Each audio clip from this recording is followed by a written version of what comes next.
Hi and welcome to all the viewers joining us for this pre-recorded show, early doors on Friday morning for the Saturday meeting at Durbanville, Cape Town, and talking about racing in Cape Town. It's been a while, so the guys are going to be really looking forward to sinking their teeth into the card. And lovely to have Graham Hawkins, the resident expert, on the line.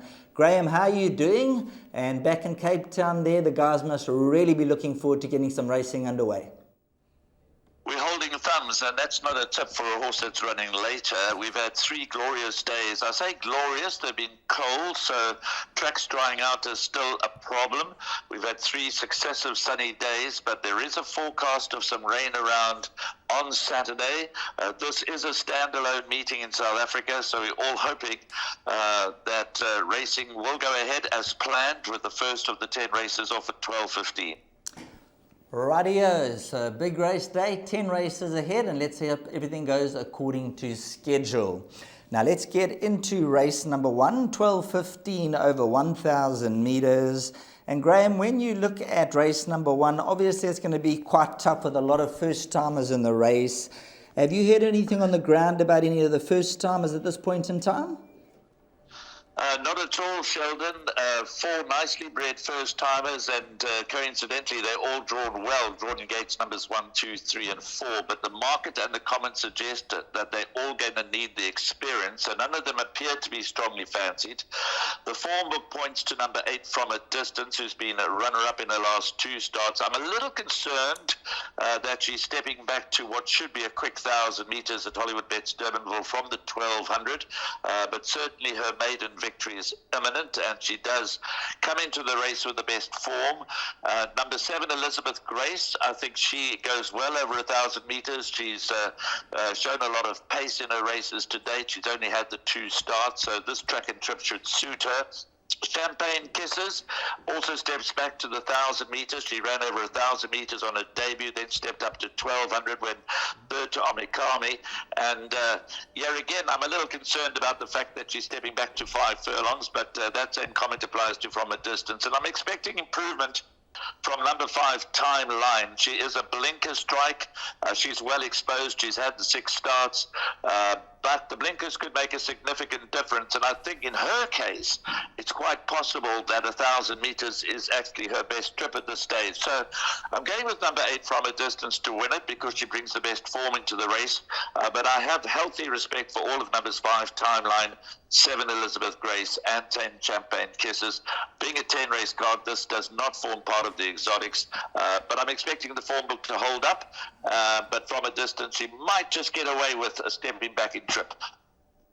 So we move on to race number 2, and being a 10-race program, this will be the start of the bar pot, which is your suggested bet for the day. And obviously the viewers and the punters out there have got to realize the amount of rain and the lack of work that some of the horses have done. So race number 2, they got number 3, King's Quest at 2-1, and King's Quest, after running third behind Please Be True, that is your 2-1 favourite. Number 9, Captain West, is a 3-1. And then number 4, My Archangel. That's the money horse from the Lucinda Woodruff stable. 10-1, down 4-1, Graham. Yeah, and it's interesting that Grant Van Niekerk, who rode Let It Be Said last time when running second to Meant to Be, gets off Let It Be Said to ride Lucinda Woodruff's first timer. There have been whispers floating around about this horse for a while in the Western Cape. Was priced up at around 10-1, as you've mentioned. The money has come. We'll need to see if there's follow-through, Sheldon. You and I both know that it doesn't take a lot of early money to shorten a first timer. So if there's follow-through, healthy respect for number 4, My Archangel. I can tell you that number 1, On My Honor, might just need this run, but we think a lot of him. He's a very, very nice horse in the making. So he's another, he's cracked pole position. He could run better than expected on debut. We do think that Hollywoodbets Durbanville, 1,250 meters, he might just need this run, but class might rise to the top. So there are a couple of first-timers here, including number 8, Mr. Fox. So I've taken no chances in the first leg of the bipot. I've put all 6 horses that into the first leg. But obviously, as race time approaches, we've said this so many times before, have a look at them go down to the start, watch the market moves. The form book points to number 3, King's Quest, promising debut. Lots to like about number 7, Let It Be Said, as I mentioned, ran second in the second start. Number 9, Captain West, 2 good runs under the belt. So those are the form runners, 3, King's Quest, 7, Let It Be Said, and 9, Captain West.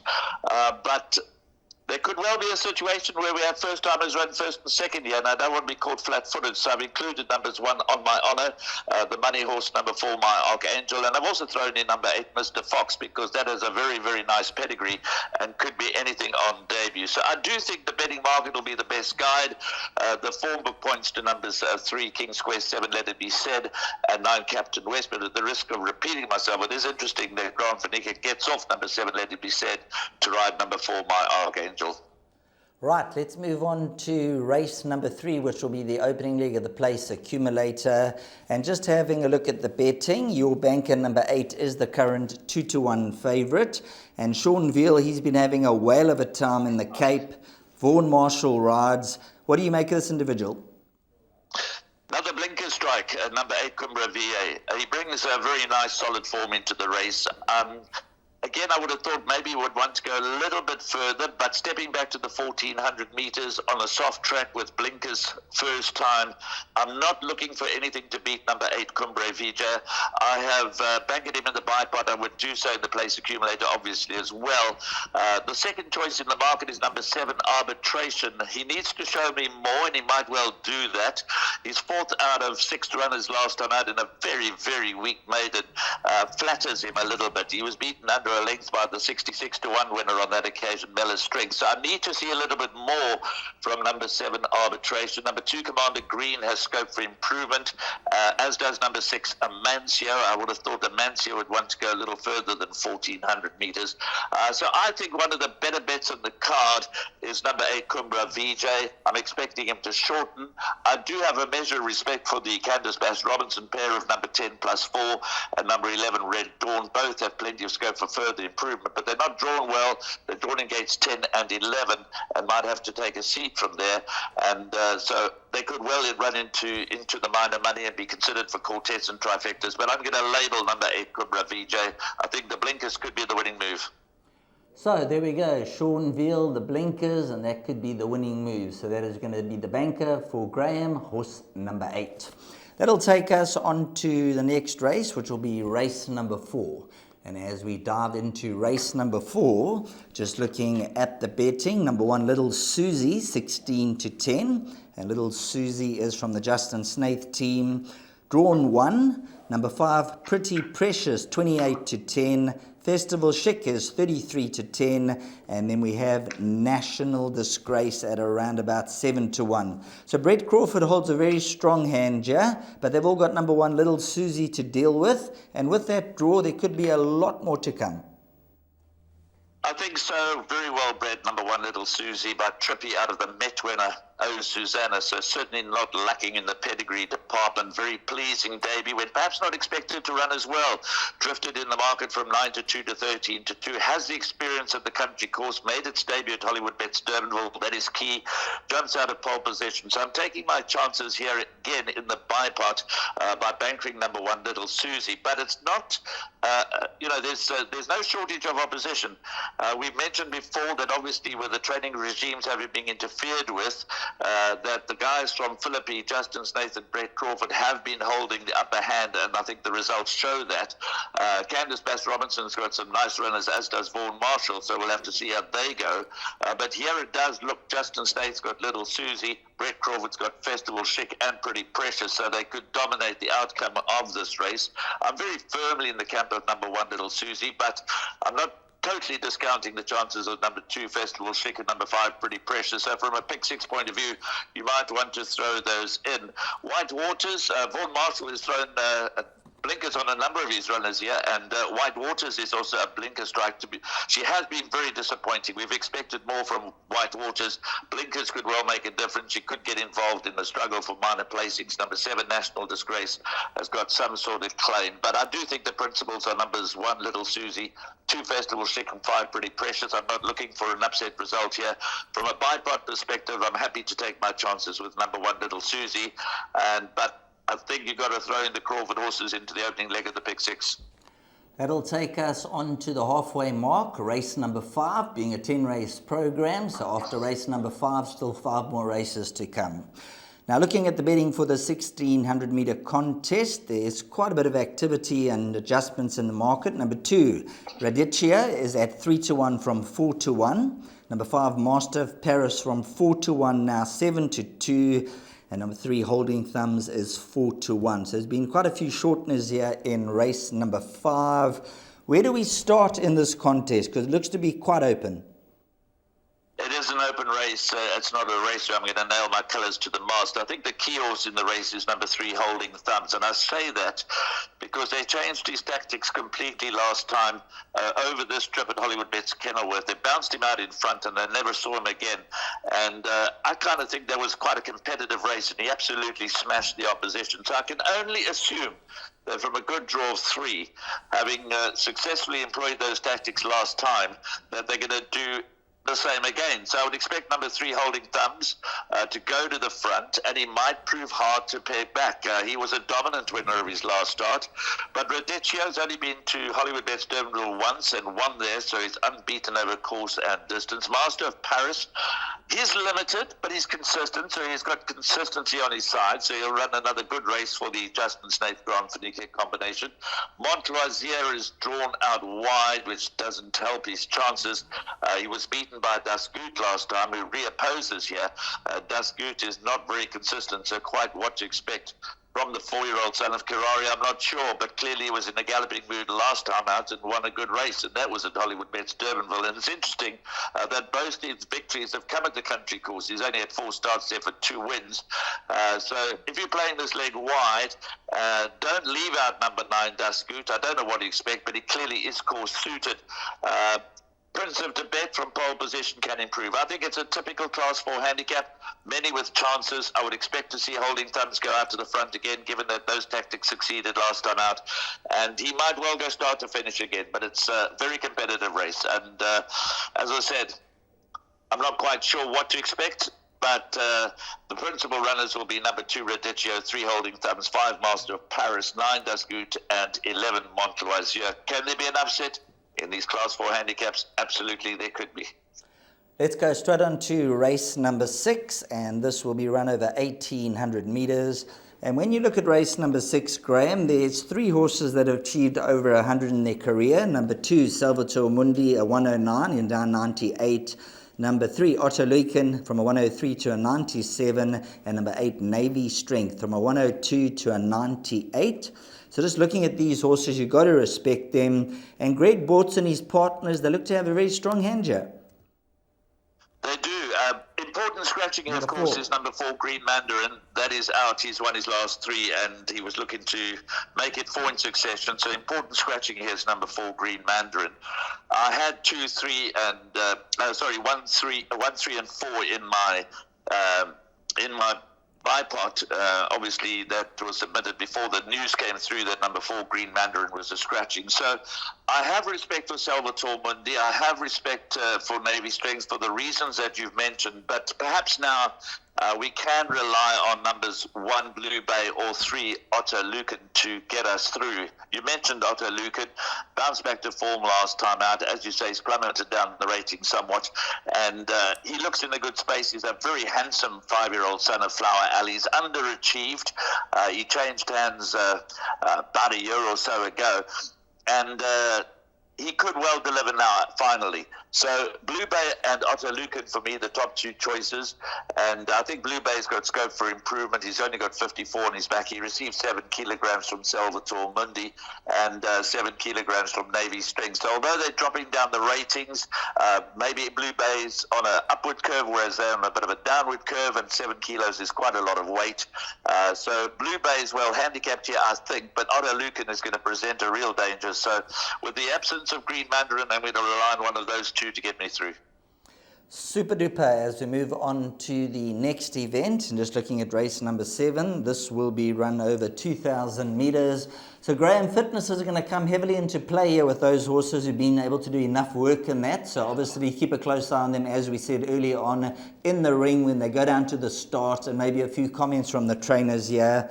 Looking at the betting, number 7, King Pele. This individual is currently at 5-2. And King Pele, they tried the blinkers again last time when a short-head second to Sudden Song. Seems to really enjoy the Cape, so let's hope he's come back to his best form and he's continuing in that trend.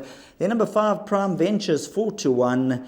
And number 6, Heliotrope, 9-2. I remember Pat Lunn used to train a horse called Heliotrope quite a few years back. Yeah, she's well handicapped. This is a Cape Sea Stakes, and the fillies get an advantage. So number 6, Heliotrope, is certainly well handicapped against the boys here, and she's got good, consistent form. So she comes into the race with a definite chance, definitely one for the shortlist. But number 7, King Pelly's, as you said, was a close second last time out. He lost by a very narrow margin and was very unlucky not to win on that occasion. I was very much in the camp of Prime Venture that day, you might recall that, and he let us down badly. He did have excuses, and I'm not going to desert him entirely, so Prime Venture is very much on my radar, very much on my shortlist, but has King Pelle's to beat. I think King Pelle's might well now go on to hold his form and run another very good race. I've always thought that number 2, Midway, has got scope. I know he only won his maiden last time. He won it comfortably. We labelled him. He was a good thing on the day. He's won at the course, which is important, and I do think that there's more to come. So I've still got respect for number 2, Midway, even though he steps into this sort of class for the first time. Ozark wasn't too far behind Prime Venture or King Pelle's last time out. So those are the ones worth a mention. But I'm in the camp of number 7, King Pelle's, to beat number 5, Prime Venture. The next 2 would be Midway and Heliotrope, who's well handicapped, as we've mentioned. So that would be the short list. But there are others, Aladdin's Lamp, Ozark, that could surprise us on the day. Baton Rouge is not consistent, but he's certainly a game gallop, and from pole position he could lead them a merry dance. But I think King Pelle's was very unlucky last time out, deserves to get his nose in front. But I'm not going to completely desert number 5, Prime Venture. I think he's got a chance here. On to race number 8, and at this stage of the game, no scratchings. 1,250 metres will be the trip, and we all know Durbanville's around the turn, so it's going to be quite enticing to see how they jump and go. And looking at race number 8, Graham, we're not going to spend too much time on it. It's one of those races where either number 3, Veronique's going to get it right, or you're going to get a train smasher. Well, we're on the same page. I've said this before, you've got to be a brave man to label a horse in a Class 5 fillies and mares handicap. That's about as low as you can go beyond the maiden ranks. But Veronique is well drawn. She's ideally course and distance suited. She's had 4 starts over track and trip for a win, a second and a third. She gets on really well with Grant van Niekerk. He's ridden her twice for a win and a second. So he knows her now. He knows her well. And quite frankly, you summed it up perfectly. I'm rowing in with number 3, Veronique, because once you start to look to overturn her, then that list becomes very long. So we've gone wide in certain races, and I'm going to label Veronique. I know she's a short price. She's entitled to be a short price in the Class 5 handicap, around 22-10. Maybe you can get some 5-2. I'm not suggesting you go in and put the rent on her from a win bet perspective, but I think you need to take your chances here as far as the exotic permutations are concerned. I'm not looking for anything to beat number 3, Veronique. Her market rival, number 12, Trey Schick, is drawn in the bush, so that enhances Veronique's claims. From gate 3, I expect her to get the run of the race. I expect her to win. Right, so there we go, Veronique. We'll both be on the same page and look to get her into the winner's enclosure on this occasion. If not, then you're going to have to dig rather deep and find one of those roughies. 2 races left, races 9 and 10 if you're looking to play the last double. Race number 9, also over 1,250 metres. Number 8, Handsome Prince, is your 16 to 10 favourite. Number 13, Spirits Unite from that wide draws 9 to 2, and then it's 8 to 1 and better the rest.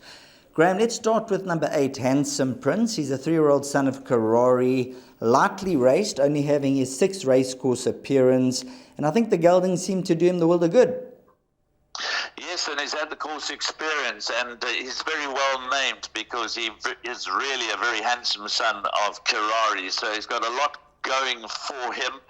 It'll be his 2nd run after rest. Will that be the chink in his armour? I'm not sure. We've mentioned that they seem to be doing a lot better from a preparation perspective coming out of Philippi, and that's where Justin Snaith trains. So there are a lot of boxes that are ticked with number 8, Handsome Prince. But I think this is a very competitive Class 4 handicap, and pretty much like the previous race where we're relying on Veronique, if you're in the camp of Handsome Prince and you want to go light here, I wouldn't put you off that, because he certainly has the potential to rise well above this sort of class of race. But I've got a feeling that that this race may be a little trappier than that. So it's, again, pretty much a case of Handsome Prince or go extremely wide, because this Class 4 handicap is very competitive. There are many with chances. Number 2, Paratrooper, is worth a mention. Number 4, Winter Pearl, is worth a mention. 5, Whistler's on Fire. The Consistent Shifting Path is worth a mention. He's actually won at Hollywoodbets Durbanville, so even though his recent good form has been down the lane at Hollywoodbets Kenilworth, if you go back to the 14th of November last year, he won there over 1,250 metres this track and trip. So he's been around the course, and he gets a lot of weight. He's a solid 5-year-old handicapper, tough as nails, and he's getting 4.5 kilograms from the newly turned 3-year-old Handsome Prince.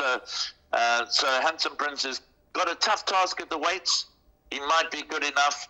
Spirits Unite from the outside gate has also got very strong claims. That draw is not a helpful Spirits Unite. So it's Handsome Prince, Spirits Unite are probably the 2 best horses in the race. But this might be a trappy affair. Well, number 2, Paratrooper, another Vaughan Marshall runner that you did touch on earlier on. Another one who tried blinkers last time out when running 6th position. And if you look at his earlier form behind King of the Gulls and horses like the Louis, he's a horse that you've got to throw in, and around 12, 14 to 1, he could be a bit of value for the guys out there. As we move on to race number 10. So the 10th and final race, hopefully in the winner's queue up until the 9th race, and you got money to play for free into race number 10. Now, as we clock at the betting for the 10th race, the current favourite is Dean Street, and this is at 33 to 10, number 5. Number 8, Gimme Lightning, is 33 to 10, and then number 9, Night Vigil, at 7 to 2. Where do we start in race number 10, Graham? Well, Sheldon, I've been waiting for a very long time for number 2, Blue Holly, to come back to Hollywoodbets Durbanville. She's raced 4 times over the track and trip for 3 wins. She's been ticking over quite nicely in her recent runs down the lane at Hollywoodbets Kenilworth. She's cracked an inside gate. She's my value bet for the day. Number 2, Blue Holly, at around 8 to 1. I think she offers really good value. She loves it out there at the country course. I realize that this is not the easiest race for her to win. There are certainly those runners with plenty of claims. Number 3, Pork Device, is also a course winner. She's well handicapped here. Dean Street is in very good form. He's had 5 starts at Hollywoodbets Durbanville, yet to win, but he has been placed in 3 of them. So that certainly suggests he will not be inconvenienced by racing at Hollywoodbets Durbanville. Number 5, Dean Street, he was a good winner of his last run. The important scratch in here is number 6, Mojo Man. That comes out of the race. But Mojo Man's stable companion, France Lehar, is very interesting because he showed a ton of ability, winning well on debuts. Clearly had huge problems throughout his career. He's just turned 5. He's only had 6 starts. He would have needed that last run, which was his first run in 14 months. first run in 14 months when 5 1/4 lengths behind Nordic Chief. Any amount of improvement could come from number 4, France Le Havre. Give me Lightning and Night Vigil.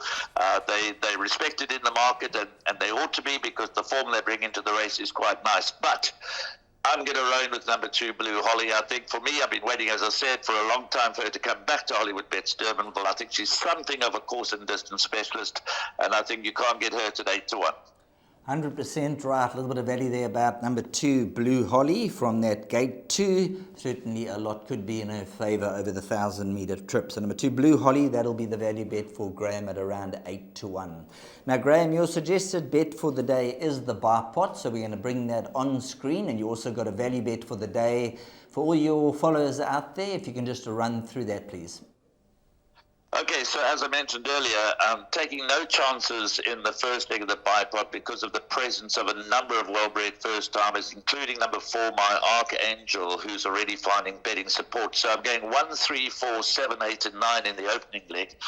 But again, as I mentioned, you might want to narrow that down. You can trim that list down as we approach race time, watch the market move, see how they go to the gates. But for the time being, I'm taking no chances in that first leg. Then bank at number 8, Kumbra Vijay. Then bank at number 1, Little Susie.